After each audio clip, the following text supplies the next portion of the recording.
हामी शान्तिपूर्ण रूपमा जान्छौँ, हामी हिंसात्मक छैनौँ। म हिज एक्सलेन्सी एम्बेसडर ऱ्यान्डी बेरीलाई भन्न चाहन्छु, I would like to request you please give us sense. Persona non grata लगाउने हाम्रो चलन छैन। म पनि इन्टरनेसनल रिलेसन फरेन पोलिसीको एउटा उच्च स्तरको शोधार्थी हो र एउटा पिएचडी लेभलको मानिस पनि हो। मैले पनि वर्ल्ड पोलिटिक्स बुझेको छु। यो युक्रेन होइन, युक्रेनमा जस्तो तनाव छैन नेपालमा। Note it.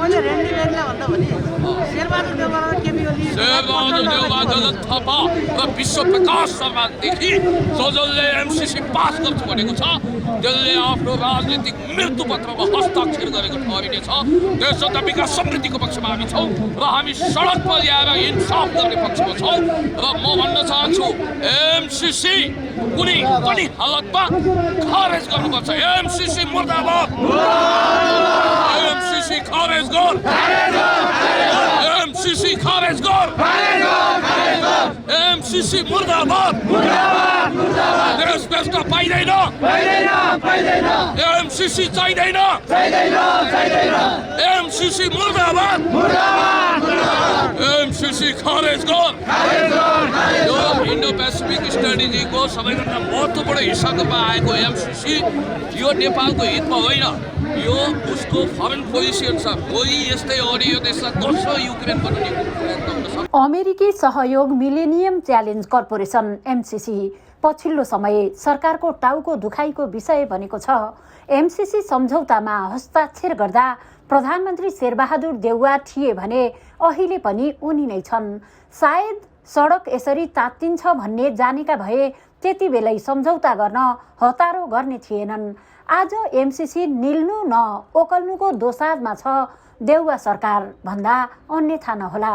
केही दिन यता तात्तिँदै आएको बानेश्वर सडक शुक्रबार पनि केही तात्तियो।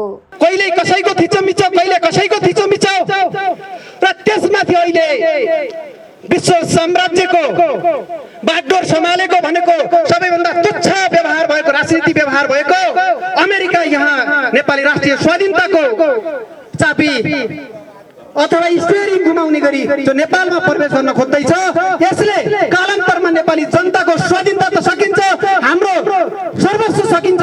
एकचोटि राष्ट्र गइसकेपछि फेरि ल्याउने, फेरि यही तरिकाले यही किसिमको राष्ट्रिय स्वाधीनता कायम गर्न सकिन्छ भन्ने सोचेका छन् भने यो पनि दुर्भाग्य हुनेछ। सदाका लागि हामी गुलाम हुन पर्नेछ, सदाका लागि यो देश निर्दयी बन्न पर्नेछ, सदाका लागि यो देश भिखारी बन्न पर्नेछ। तपाईँ हामी भौतिक शरीर त बचला, यो भौतिक शरीर सँगसँगै भौतिक यो देशको भूभाग त बचला, तर स्वाधीनता र सार्वभौम सत्ता, राष्ट्रको स्वतन्त्रता र तपाईँ हाम्रो पहिचान र स्वाभिमान गुम्यो भने गुमेको स्वाभिमान पछि हाम्रो जीवन एउटा पशु सरह हुनेछ। यो पशु सरह नेपाली जनताको जीवन र नेपाली राष्ट्रियताको जीवनशैली भाग्य र भविष्यलाई अन्धकार बनाउने गरिकन जसरी हामीले विश्वास गरेकाहरू, हामीले पठाएकाहरूले काम गर्न थालिराखेका छन्, यसका विरुद्ध आम नेपाली दाजुभाइ तथा दिदीबहिनीहरू कुनै पार्टी कुनै विचार नबनिकन सडकमा आउन आवश्यक छ। हिजो अस्ति पनि हामी सडकमा सहभागी भयौँ। त्यहाँ हाम्रो केही विमति छ साथीहरूसँग, जो साथीहरू जहाँ जहाँ सहभागी हुनुभयो। हामीले यदि यी दलालहरूलाई दबाब दिने हो भने लडेर होइन, यता पुलिस दाजुभाइहरूले पनि यो एमसिसी सम्झौता पास गर्न लाग्नु भएको होइन। त्यसपछि यो राष्ट्रको माया भएर सडकमा आएका, आफ्नो जीव ज्यानको आहुति दिन पनि तयार भएर सडकमा आएका दाजुभाइले पनि एमसिसी पास गर्न लाग्नु भएको होइन। पास गर्ने दलालहरू सिंहदरबारभित्र बस्छन्, उता यता बानेश्वरभित्र बस्छन्। तपाईँ हामीले दिएको अभिमत दिएर बनाएका नेताहरू अब तिनीहरूका विरुद्ध लड्ने हो भने हामी थोरै दुई चारजना दाजुभाइहरू सडकमा आएर ढुङ्गामुढा गयौँ भने वातावरण बिथोलिन्छ, वातावरण बिथोलिन्छ। त्यो त्रसित वातावरण भइसकेपछि दाजुभाइहरूले हामी सडकमा उतार्न सक्दैनौँ। जबसम्म लाखौँ लाख नागरिकहरू सडकमा आउँदैनन् तबसम्म नै त्यहाँभन्दा पनि बाँकी टोलबाट, वडाबाट, चोकबाट सबै दाजुभाइहरू जबसम्म सडकमा आउने वातावरण बन्दैन तबसम्म यी चाहिँ विदेशी शक्ति केन्द्रको हुन्डी खाएर नेपालको काट्टो खानेहरूको चेतमा घाम लाग्ने छैन। त्यसो भएको हुनाले त्यहाँ उत्तेजित वातावरण नगरौँ, शान्तिपूर्ण तरिकाले लाखौँ लाख दाजुभाइहरू आउँछ। ती पुलिस प्रहरी दाजुभाइहरूसँग पनि मैले सोधेको थिएँ, भेटघाट भएको थियो। उहाँहरूको मन पनि यति अमिलो भएको छ तर बाध्य अर्कातिर छ। हामी भन्दैछौँ बाटो छोडिदिए त हुन्थ्यो, परिस्थिति अर्को छ साथीहरू, भोलि हामीले सम्हाले पनि त्यस्तो हुँदो रहेछ। यसो भएको हुनाले अहिले शान्तिपूर्ण हौँ भन्ने विषय मैले यता जोडेको। आदरणीय दाजुभाइ तथा दिदीबहिनीहरू, हामी एमसीसी को सवालमा एमसीसी कुनै पनि हालतमा विदेशी सहयोग यो देशभित्र ल्याउनु हुन्न भन्ने पक्षमा कोही पनि नेपाली छैनौँ। सौहार्दपूर्ण तरिकाले यो देशको उन्नति र प्रगतिका लागि, यो देशको जनताको भाग्य र भविष्यको लागि केही कसैले सहयोग गर्छ भने हामी सहर्ष, हामी सम्मानपूर्वक हामी सम्हाल्न तयार छौँ, हामी लिन तयार छौँ, हामी सहयोग गर्न तयार छौँ, हामी चाहिँ त्यसलाई स्वागत गर्न तयार छौँ। तर एमसीसी रूपी जो सहयोगको नाममा नेपाली राजनीतिक दलहरूले राष्ट्रिय गौरवको योजना र सहयोग जो भनिराखेका छन्, त्यो सहयोग होइन, किमार्थ सहयोग होइन। हामीले बजेका टेलिभिजनहरूमा बजेका, युट्युबहरूमा बजेका, विभिन्न मिडियाहरूमा पनि प्रचार प्रसार सुनिराखेका छौँ। ती पनि कतिपय दाजुभाइहरूले विदेशको हुन्डी खाएका दाजुभाइहरूले भनिराखेका छन् यो देशको विकास चाहिन्न, विकासलाई रोक्ने के विकासलाई हामीले सम्मान गर्ने भन्ने नाममा नेपाल विदेशीलाई सुम्पेर के यो देशको विकास खोजेका हौँ हामीले? नेपालको स्वतन्त्रता, नेपालको स्वाधीनता विदेशीको हातमा सुम्पिएर हामीले विकास खोजेका हौँ? हामीलाई चाहिँदैन। स्वतन्त्र नेपाली नागरिकहरूलाई, सार्वभौम नेपाली नागरिकहरूलाई, स्वाधीन नेपाली नागरिकहरूलाई त्यो विकास चाहिन्न जो पिजडाभित्रको सुनकै पिजडा भए पनि हामी सुनको पिजडाभित्र बस्न चाहँदैनौँ।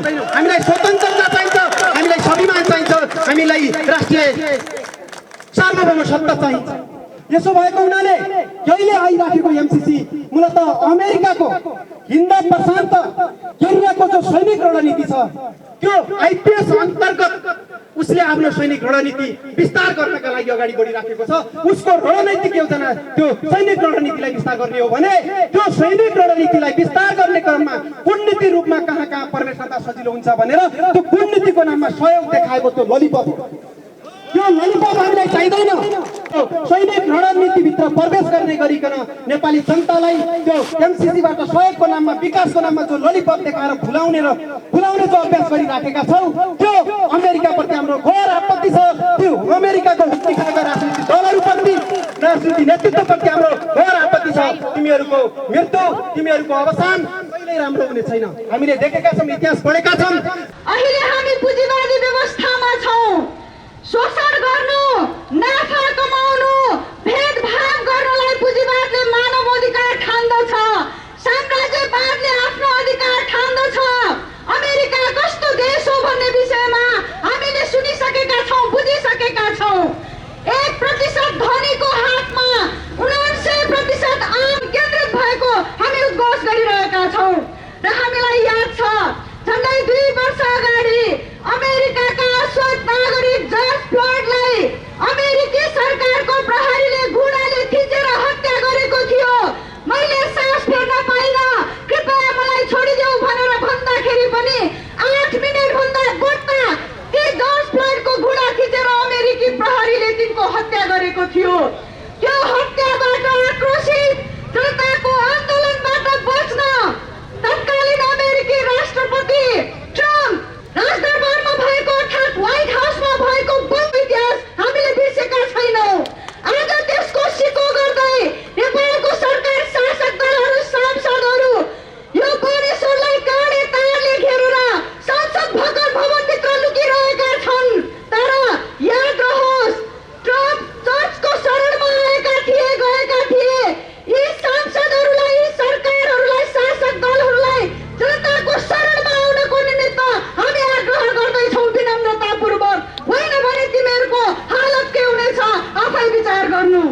छौँ र हामीलाई थाहा छ, हामीले इतिहास पढेका छौँ।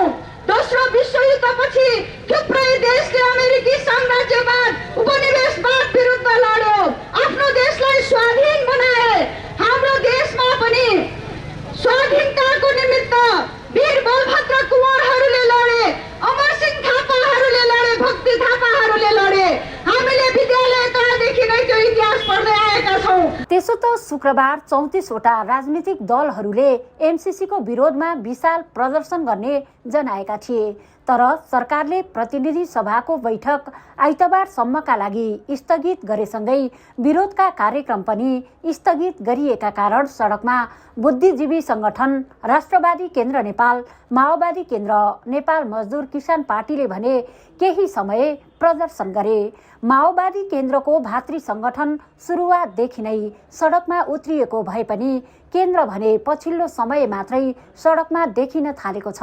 चौतर्फी विरोध पश्चात माओवादी एमसीसीको विपक्षमा देखिएको हो, नत्र त पुष्पकमल दाहाल प्रचण्ड एमसीसीकै पक्षमा थिए। यसै विषयमा जिज्ञासा राख्दा माओवादी नेताहरूको भनाई। मेरो धनकृष्ण चौलागाई, नेपाल कम्युनिस्ट पार्टी माओवादी केन्द्र विशेष कमिटी सदस्य, कालीकोट काठमाडौँ सम्पर्क समितिको इन्चार्ज। यो एमसीसीको सबैजना नेताहरू एकमत छैनन् भन्नुभन्दा पनि यहाँ हामीले बुझ्ने के जरुरी छ भने सबै एकमत छ भन्ने कुराहरू बुझ्नुपर्छ।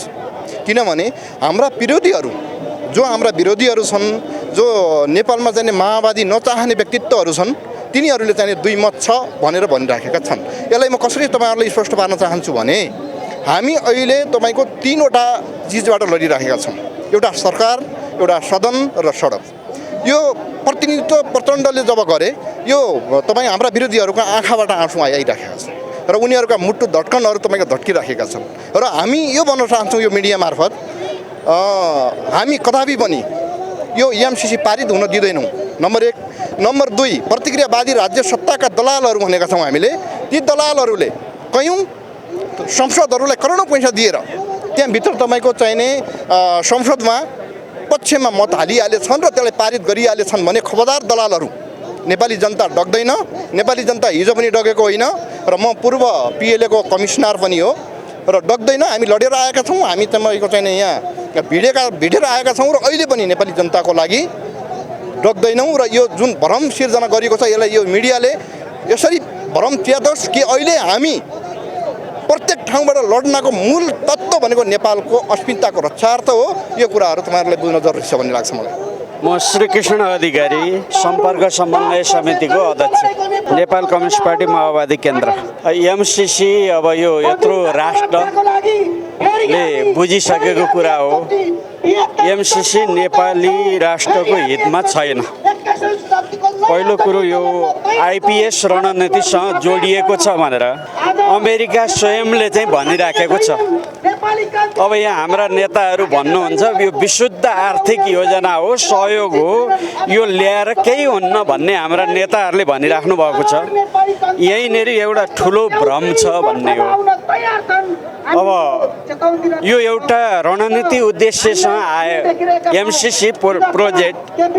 पहिला यसको जुन खालले सुरुवात भएको थियो र पछि आइसकेपछि नेकपाको सरकार हुने बेला केपी ओलीको नेतृत्वमा भएको सरकारको परराष्ट्र मन्त्रीले अमेरिकामा गएर थप चाहिँ तपाईँको एमसीसीको बारेमा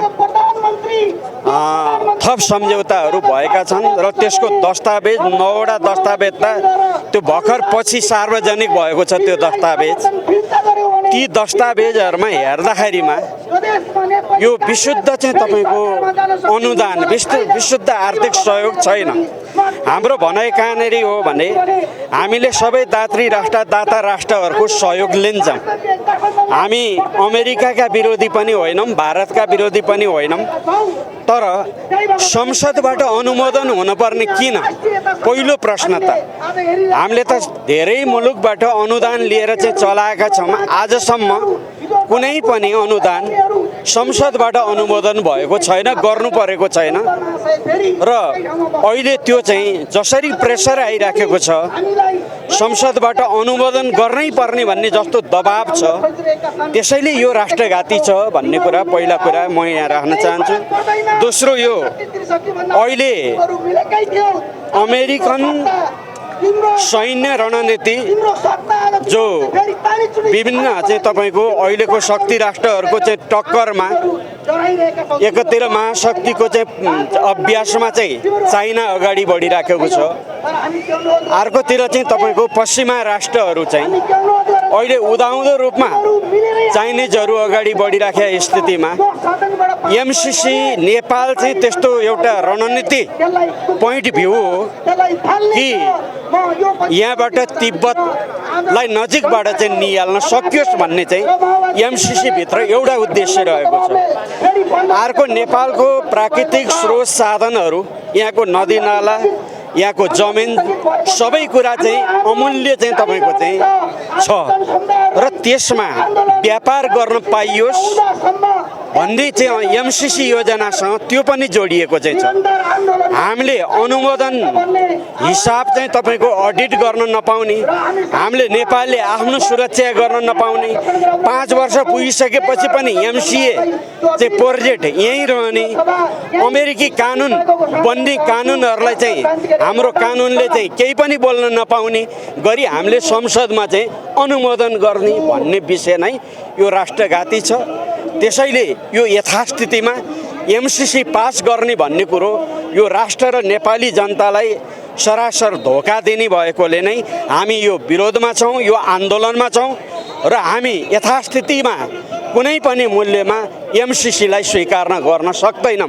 सम्पूर्ण देशभक्त जनताहरू, राष्ट्रवादी जनताहरू, नेपाललाई माया गर्ने र नेपाली जनतालाई माया गर्नेहरू यो एमसिसीका विरुद्ध एकजुट भएर चाहिँ हामी तीनैवटा मोर्चाबाट माओवादीले सडक, सदन र सरकारको मोर्चाबाट नै हामी लडिराखेका छौँ र अन्तिममा यो पास गर्ने दुष्प्रयत्न भयो भने हामी त्यो सरकार छोडेर जनताको बीचमा आउनेछौँ। यस्तै नेता हिमाल शर्मा पनि माओवादीमा एमसिसीको विषयमा दुई धार नभएको सडक, सदन र सरकार तीनवटै मोर्चाबाट एमसिसीको विषयमा जुधिरहेको खुलासा गर्नुहुन्छ।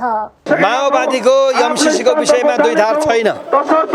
हामी सडकबाट, सदनबाट र सरकारबाट तीनवटै मोर्चाबाट हामी एमसिसीको विरुद्धमा जुधिरहेका छौँ र हाम्रो पार्टीको स्पष्ट निर्णय नै छ, यथास्थितिमा एमसिसी टेबलिङ भयो अथवा एमसिसी निर्णयार्थ प्रस्तुत भयो भने हामीले विपक्षमा मत गर्छौँ भन्ने चाहिँ कुरा स्पष्ट नै छ। त्यो नीतिमा माओवादी दायाँ बायाँ भएको छैन। हामी आवश्यक पर्यो भने हामीले विपक्षमै मत हाल्ने अवस्था आयो भने हामीले चाहिँ सरकार हामी छोड्छौँ। हामी अहिले सरकारमै छौँ। छलफलको विषयवस्तु छ। आज हठात रूपमा चाहिँ नि आज संसदको बैठक स्थगित गरिएको छ, सरकारले स्थगित गरेको छ। यो दुर्भाग्य कुरा हो। टेबलिङ भइसकेको एमसिसीलाई त्यहाँ बहस र छलफल गर्नु पर्दथ्यो होइन। हिजो र आज जसरी चाहिँ अवरुद्ध भयो, आज टेबल भएको मलाई लाग्दो एमसिसी त्यही सदनबाट फेल हुने स्थिति थियो। त्यसो भएको हुनाले फेरि 15 गते सारेर फेरि अर्को षड्यन्त्र गर्न खोजिएको छ। निरन्तर रूपमा चाहिँ नि सदनले चाहिँ नि छलफल र बहसको विषयवस्तु बनाएर जनतालाई सुसूचित गर्नुपर्ने हुन्थ्यो र अब 15 गते निर्णयार्थ प्रस्तुत हुन्छ जस्तो मलाई लाग्छ। त्यहीमा हाम्रो पार्टीले विपक्षमा मतदान गर्छ। हाम्रो पार्टीले एमसिसीको विपक्षमा समर्थन जुटाउनको निम्ति अन्य पार्टीहरूसँग पनि हामीले अहिले गृह कार्य गरिरहेका छौँ। हामीले सकेसम्म सदनबाट हामी चाहिँ एमसिसी फेल गराएरै छोड्ने हाम्रो एउटा प्रतिबद्धता छ। हाम्रो दुई धार हाम्रो चाहिँ छैन। बिहीबार तनावग्रस्त बनेको बानेश्वर क्षेत्र शुक्रबार भने सामान्य रह्यो। शान्तिपूर्ण रूपमै विरोध प्रदर्शन गरिए। राष्ट्रको हितमा नभएकैले गर्दा विरोध जनाएको कतिपयको भनाइ थियो।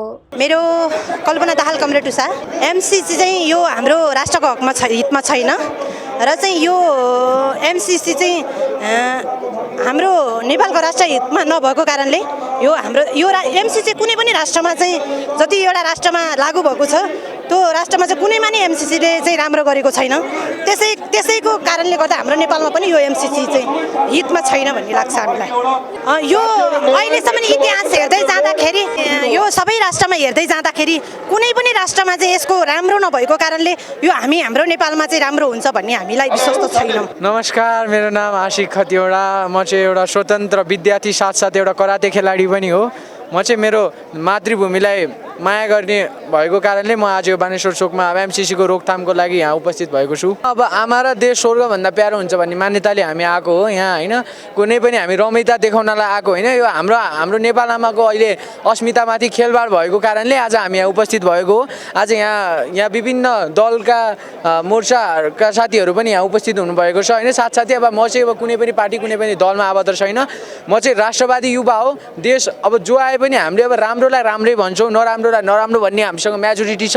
त्यही अनुसार अब रोकथामको लागि विभिन्न दलका मान्छेहरू नै आउनुभएको छ। अब म चाहिँ अब सरसाथै हेर्ने हो भने अब राज संस्थाको एजेन्डा बोकेर हिँडेको छु होइन कयौँ समयदेखि। तर होइन अब एमसीसीको विरोध त अब यो राष्ट्रलाई घात हुने गरेर यस्तो अब यो सम्झौता किन यो बार्गेनिङलाई अब यसलाई अन्त्य गर्नु परेन भने के। त्यसै भएर अहिले हाम्रो राष्ट्रिय विभूतिहरूको शिर झुकाउने काम भइरहेको छ। साथसाथै हामीले के भनेका छौँ भने हामी यो देशको तालिबानहरू हो, यो देशको योद्धा हो हामी भनेको। हामी राष्ट्र बचाउनुको निम्ति हामी मर्न पनि तयार छौँ र मार्न पनि हामी बाध्य हुन्छौँ। हामीले पछिल्लो समयदेखि विभिन्न पार्टी कार्यालयहरूमा ज्ञापन पत्र पनि बुझायौँ। हामीले सर्वोच्च अदालतमा पनि एउटा निवेदन पेश गर्यौँ एमसीसीको विरोधमा। तर त्यही पनि हाम्रो आवाजहरू सुनिएको छैन।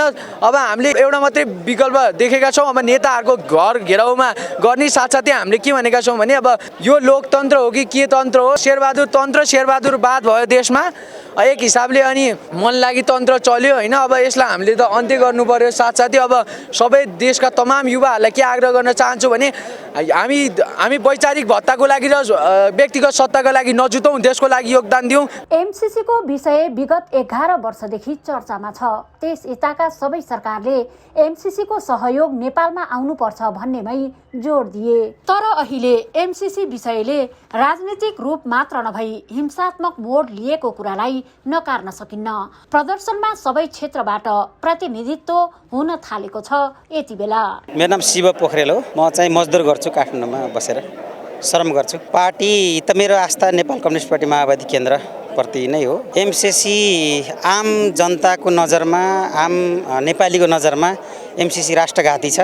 एमसीसी नेपाललाई चाहिएको छैन। यहाँ डलरको खेती गर्नको निम्ति विदेशीहरूले आफ्नो चलखेल अगाडि बढाइरहेको भन्ने कुरा सामान्य एउटा 5 कक्षामा पढ्ने विद्यार्थीलाई सोद्धा पनि तपाईँले त्यो उत्तर पाउनुहुन्छ र मेरो तर्फबाट पनि त्यही नै हो। आम नागरिकको प्रतिनिधित्व गर्दै हामी आएका छौँ। आवश्यक पर्यो भने आम नागरिकहरू आउनुहुन्छ। हिजो 62-63 को आन्दोलनमा पनि तपाईँले देख्नुभयो, प्रतिगमन विरुद्धको आन्दोलनमा पनि तपाईँले आम नागरिक आएको देख्नुभएको थियो। र अहिले आम नेपाली नागरिकको प्रतिनिधित्व गर्दै हामी आएका छौँ। आवश्यक पर्यो भने सबै नेपाली एकचोटि सडकमा आउन आवश्यकता ठाने पनि उहाँहरू आउनुहुनेछ। एमसीसी नेपालको हितमा छैन। एमसीसी एउटा अनुदान सहयोग मात्र पनि होइन र वैदेशिक हस्तक्षेप यहाँ बढाएर आफ्नो वर्चस्व कायम गर्नको निम्ति अमेरिकाले एउटा खालको जुन गिद्धे नजरले नेपाललाई हेरिरहेको छ, यसको हामी खुलेरै हामी विरोधमा छौँ र विरोध गरिरहन्छौँ निरन्तर। म रविन्द्र बस्नेत, अखिल क्रान्तिकारीको केन्द्रीय सदस्य। यो विषय समग्रमा सञ्चारकर्मी साथीहरूले यसको विषयलाई बहसमा ल्याइदिनु पर्यो कि सरकार यस्तो सरकार हो जसले आजभन्दा 20 वर्ष अगाडि कोशी, टनकपुर र महाकाली सम्झौता गर्दाखेरि पनि पैसा आउँछ इन्डियाबाट र नेपालको विकास पश्चिमबाट सूर्य उदय जसरी हुन्छ भन्थे। तिनै व्यक्तिहरूको स्वार्थ मिलेको छ। त्यसकारण यो अराष्ट्रिय तत्त्व शर्तको जाल जस हामीलाई फालिएको छ, त्यसमा हाम्रा नेताहरू चाहिँ संसदका नेताहरू, सरकारका नेतृत्वकर्ता र प्रमुख विपक्षले अपवित्र गठबन्धन बनाएर एमसीसीलाई पास गर्न खोजिएको छ। तपाईँहरूकै मिडियाबाट थाहा भयो कि हामीलाई केपी ओली, नेकपा एमाले कुनै पनि हालतमा संसदबाट पेश भइसकेको एमसीसी फिर्ता हुन दिन्नौँ भनेर प्रतिबद्धता जाहेर गरेको कुरा आज आइसकेको छ। यस अर्थमा लोकतन्त्रवादी, गणतन्त्रवादी, क्रान्तिकारी शक्तिहरू, राष्ट्रवादी शक्तिहरू एकजुट भएर अहिले हाम्रो पार्टी सरकारमा बसेर सदन र सरकारको मोर्चाबाट लडिरहेको छ।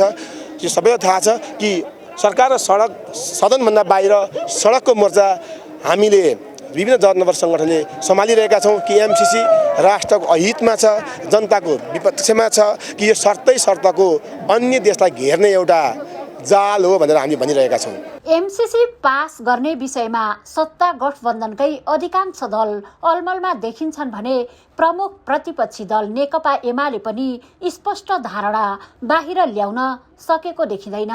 एमसीसीको विरोधमा सत्तारूढ दलकै नेतादेखि विभिन्न राष्ट्रवादी दल तथा संगठन र नेपाली कांग्रेस आफ्नो परम्परागत संवैधानिक राज संस्थाको मान्यता छोडेपछि असन्तुष्ट पक्षले बनाएको नयाँ दल नेपाली कांग्रेस बीपीका नेता कार्यकर्ता पनि एमसीसीको विपक्षमा देखिएका छन्। शुक्रबार 34वटा दलहरूले एमसीसी विषयमा विरोध प्रदर्शन गर्ने भनिए प्रतिनिधि सभा बैठक शुक्रबार स्थगित भएको कारण 2-3वटा दलहरू मात्रै प्रदर्शनमा उत्रिए। सरकारले आम नागरिकले एमसीसीको विषयमा नबुझेर विरोध गरिरहेका छन् भनिरहँदा नागरिकहरूले सडकमा उत्रने क्रम जारी नै छ। के नागरिकहरूले एमसीसीको विषयमा नबुझेरै सडकमा उत्रिएका हुन् त? आम नागरिकलाई एमसीसी के हो, एमसीसीले देशको हितमा के काम गर्छ, एमसीसी देशको लागि किन हितकर छैन भन्ने विषयमा जानकारी गराउन अर्थात् पुर्याउन आवश्यक देखिन्छ। सरकारले हिजो जारी गरेका कार्यक्रममा गरिब भन्दा